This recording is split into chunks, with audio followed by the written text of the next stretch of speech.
والصلاة والسلام على نبيه أما بعد فأعوذ بالله من الشيطان الرجيم بسم الله الرحمن الرحيم يا أيها الذين آمنوا كتب عليكم الصيام كما كتب على الذين من قبلكم لعلكم تتقون. رمضان المبارک دا میاش انتہائی محترمه او د برکتونو ډکه میاشت ده. الله رب العالمین انسان لا د نیکو موقع ورکړی ده. انسان په خپل عمل باندې الله راضي کولی نشي او جنت ته تلو والا نه جوړیږي، بلکې دا د الله په کرم نوازۍ سره جنت ته تلو والا جوړیږي.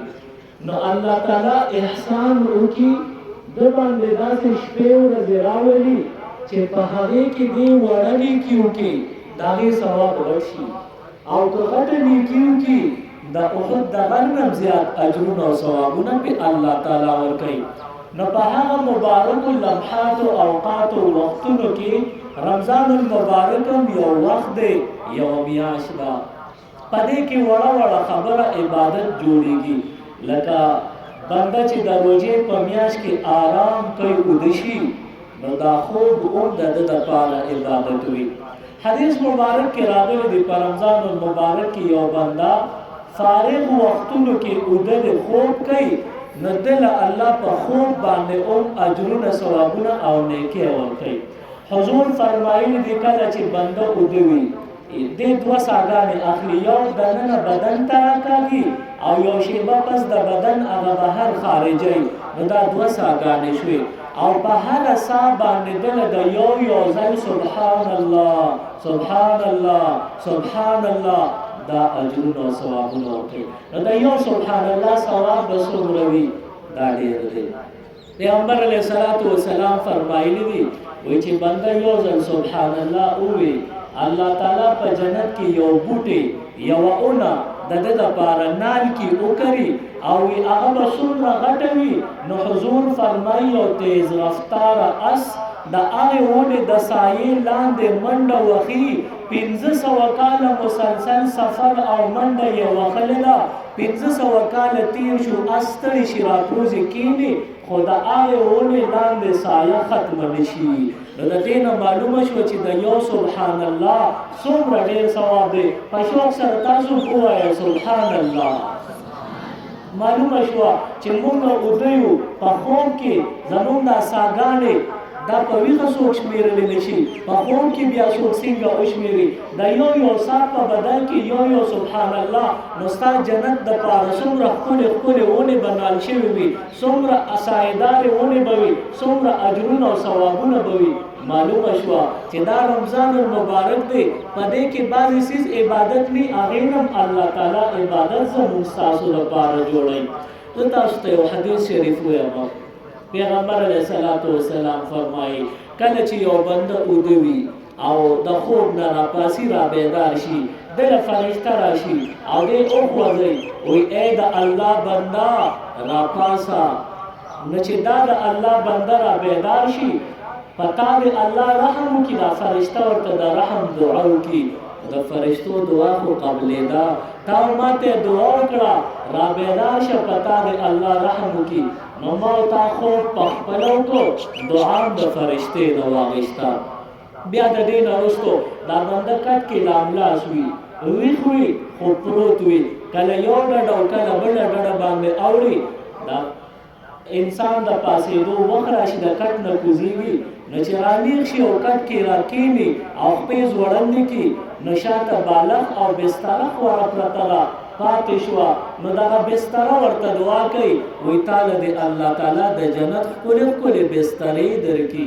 دا حدیث مبارک دی. وی چې بیا لاندې پیزار کې خپه ور داخله کړي وی هغه پیزار ورته دعا کوي. دا پیزار څه شی دی؟ هېڅ شی نه دی. او هغه پیزار هم د رمضان د برکته دته دعا کوي الله تعالی د قدمونه په پل صراط د ښویېدو نه وساته. نو ګوره زموږ ستا دا پیزار هم د رمضان شریف د برکته موږ ته دعا کوي. وی بیا د دې نه وروسته دی پاسې روان شي نو چې ته لوښي ګوري ځان له د اوبو انتظام کوي که د چاردام ضرورت وي او که د غسل ضرورت وي نو چې دی کوم لوښي له لاس وړي هغه لوښي هم درته دعا کوي الله تعالی د جنتونو ښکلي ښکلي لوښي تاله درکړه نو دا لوښي څه شی دی په دې خو څوک اوبه هم نسکي په کوم لوښي چې مونږ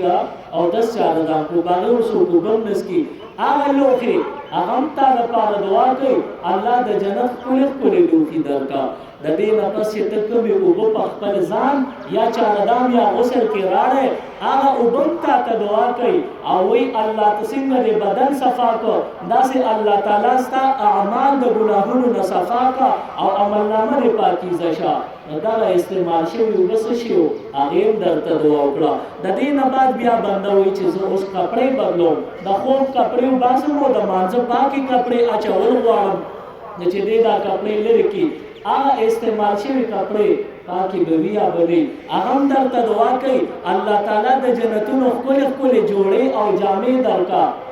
څومره ډېرې دعاګانې دې واخیستې په رمضان المبارک کې اوس د دې نه وروسته راغلې تیارې او مانځه ته ودرېږي نو ته په تکبیر کې وې نیت کوم د زړه د اخلاصه نفل وي فرض وي واجب وي سنت وي ادا وي قضا وي خو چې سم وي نو تا ووایي چې مخ مې د کعبې په طرف کو نو هغه ځای نه تا ته خانه کعبه په دعا شي او تا ته وایي چې تا ما طرف ته مخ کړی دی نو تا له د الله قبر او لحد دومره فراخه کې څومره چې نظر لګي نو د خانه کعبې د طرف نه تا ته دعا وشوه اولنۍ دعا دا د فرشتې وه او اخرۍ دعا دا د خانه کعبې ده ته ووایه چې دا دعاګانې ستا حق کې به نه قبلېږي خامخا به قبلېږي د دې نه بعد چې د مونږ نه فارغ شوې ښي طرف ته او ګس طرف ته سلام واورېدو د هغې نه وروسته تم دعا ته لاس پورته کړي خانه کعبې فرشتو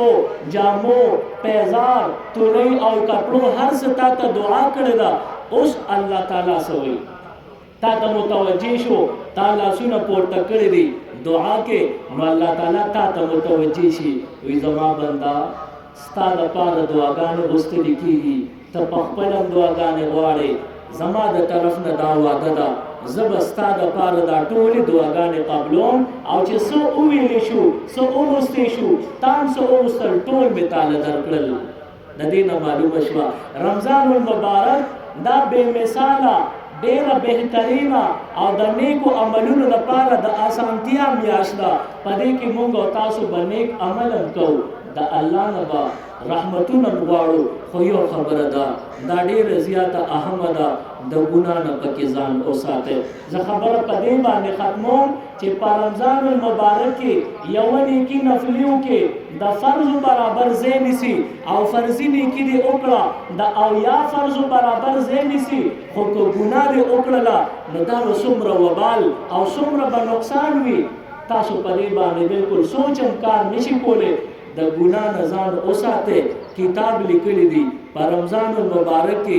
لویه ګناه کمې ته چې کبیره ګناه ویلی شي روز وي او که شپه وي او لویه ګناه چا وکړله د تېر شوي کال ټولې لوی وړې نیکۍ ختمېږي دا د افسوس خبره ده موږ الله رضا کوو او د یوې ګناه د لاسه د الله رضا خو څه کې خپل شاته د تېر کال ټول اعمال صالحه برباد شو تېر شوي کال کې تا څه کړي دي حج دې کړی عمره دې کړی روژه دې نیولې زکات دې ورکړی قرباني دې کړی نوافل دې کړی عبادتونه دې کړي منځونه دې کړي تلاوتونه دې کړي دا څومره اعمال صالحه دا په رمضان شریف کې روز وي او که شپه ګناه کبیره دې وکړله هغه ټول خراب شي ضایع شي ټولو ثوابونه بالکل ختم شو نو الله دې پکې د نیکو توفیق او نصیب وکړي او د ګناهونو نه دې الله وساتي سبحان ربك رب العزة عما يصفون وسلام على المرسلين والحمد لله رب العالمين اللهم ربنا آتنا في الدنيا حسنة وفي الآخرة حسنة وقنا عذاب النار برحمتك يا أرحم الراحمين